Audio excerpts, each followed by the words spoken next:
How do you know if you've met the one for you? You know, your soulmate. How do you know if your relationship is going to last forever? Well, in this video, I'm going to share the 7 questions that will help you to determine if your love and your relationship can stand the test of time. Don't go anywhere because we're starting in 3 seconds.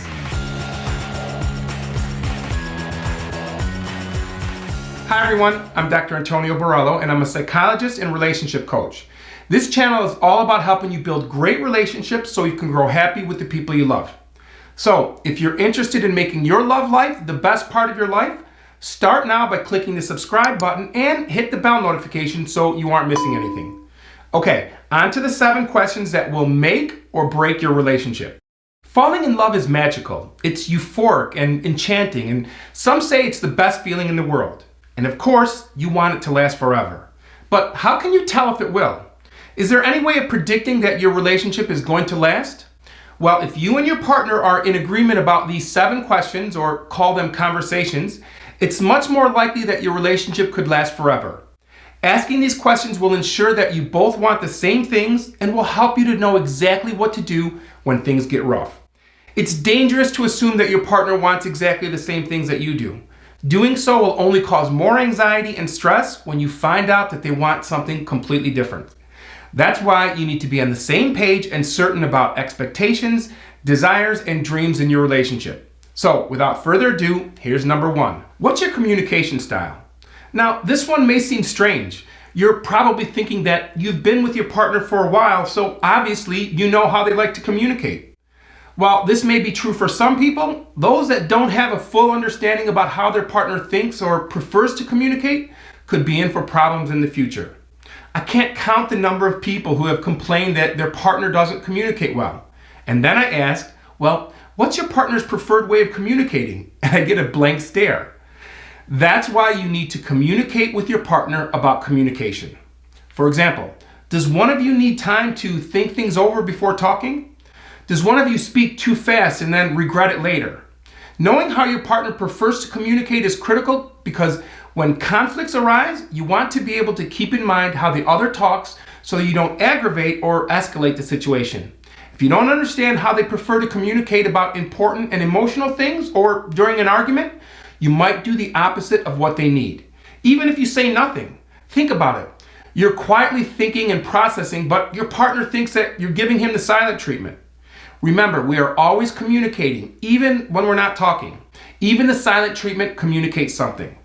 That reminds me, are you struggling with a dating or relationship problem that you need some help with? Would you like to get my perspective or opinion on your situation? I coach people all over the world, both over the phone, through email, or through video conferencing. So if you're a subscriber and you're dealing with a dating or relationship problem, send me an email at antonioborrello@icloud.com. And perhaps we can work together one-on-one. It might take me a day or so, but I will respond to all of you, and I'll also include my email address in the comment section below. Number 2, what are your deal breakers? Deal breakers are the types of things that you just can't compromise on. For example, you may really want children, but your partner doesn't. Or you may want to raise your kids a certain religion that maybe your partner isn't set on. I mean, we all have a vision of what we want our life to be like in the future. And although some people have it in them to change their minds about deal breakers, it's really hard to do successfully. It's difficult to change your mind on stuff that you've thought about your entire life. The last thing you want is to compromise and think you're okay with giving up things in your life and then realizing that you just can't be happy by doing so. Deal breakers should be talked about beforehand so that you don't get too invested in someone who cannot be the partner in crime you think they can be. Deal breakers can also be where you want to live, what passions you want to pursue, or what career you may strive to have. Knowing these non-negotiables will give you a good sense of your future and whether it works for both of you. Number 3, how much alone time do you need? Everyone likes to have occasional alone time, but some people really need it more than others. But before you live together, you make plans to spend time together, and alone time is the remaining time in between. It's kind of built in because you live in 2 separate places. But when you live together, you're mostly always sharing the same space. You no longer have automatic alone time and space. Understanding your partner's need for alone time prevents so much of the frustration that couples experience when they're always together. Some people need quiet time alone on a regular basis, and knowing and planning this prevents you from assuming that they're upset with you or angry or withdrawn. Communicating about alone time and what that means to you both is a conversation that will help strengthen your relationship and help prevent unnecessary confusion when living together. Now, these next ones are the real deal breaker conversations, so make sure you watch until the end and get all the questions. Number 4, do you want children, and what would you do if we struggle to get pregnant? If your relationship is going to progress to marriage, another critical question needs to be asked. Does your partner want children? Some people are very comfortable with the thought of having kids and can easily envision themselves starting a family, whereas some are completely terrified at the thought of children. Regardless of whatever side you fall on, a discussion on children should be had, especially before saying I do. What you may expect might be completely different than your partner. Do you want kids? How many? When do you want to start a family? Are you interested in adopting? What if we can't have kids? It's commonly assumed that everyone is on the same page, but sometimes you just aren't. This is a must-have conversation because if you and your partner have differing expectations or feelings about starting a family, you're definitely setting yourself up for some serious arguments. Here's a question for you. If you want children, could you get married to someone who does not? Now, cannot for physical reasons is different. I'm talking about you wanting children, but your partner doesn't. Do you think you could be in that relationship for the rest of your life? Leave a response in the comments section and let's start a discussion.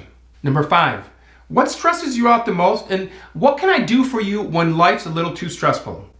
When you become a couple, you and your partner become one. You become one unit in many aspects of your life. Your decisions are made together, your plans are made with the other's schedule in mind, you often share the same friends, and so on. With this in mind, when your partner is feeling stressed or emotional about something, most often you are the person they look to for advice and help while navigating a situation.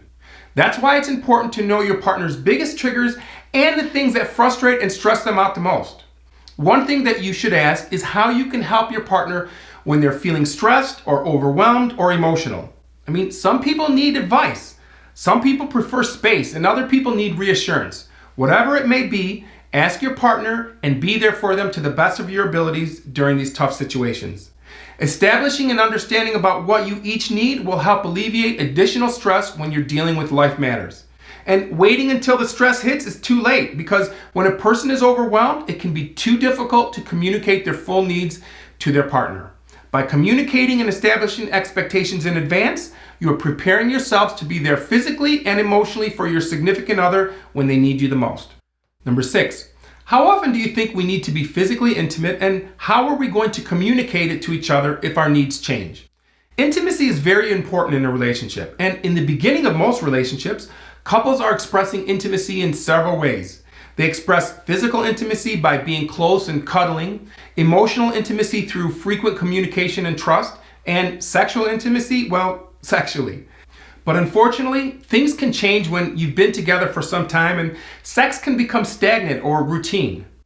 Understanding your partner's needs for intimacy is important to keep you both as close and emotionally intimate as possible. Some people like sex more frequently than others, and it's critical to pay attention to this in your relationship.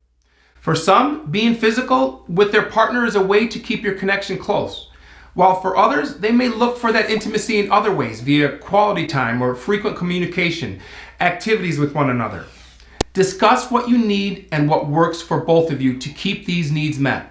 Life will always bring its distraction, even in the best relationships. Couples who have ongoing discussions about their needs and put in the work to meet these needs, even as they change, will stay one step ahead. Number 7, what are your financial goals? As you probably know, money and finances are a huge stress factor in a relationship.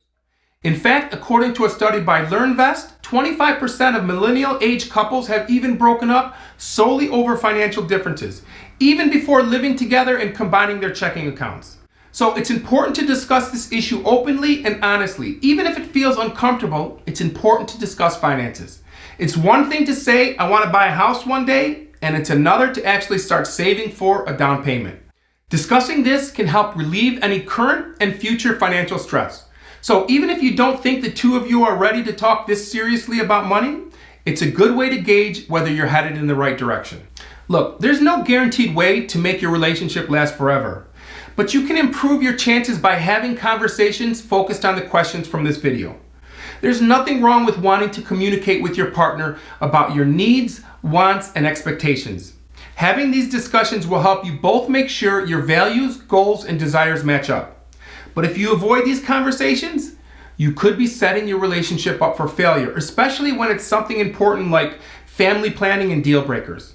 Even if you've touched on these subjects in the past, or you think you have a good understanding of where your partner stands, it is always okay to further discuss and clarify through communication, ask questions, listen, and have discussions. And if you're interested in seeing more videos that will help you build great relationships so you can grow happy with the people you love, be sure to subscribe and hit the bell notification so you get our videos when they come out. Thanks for watching. I'll see you in the next video.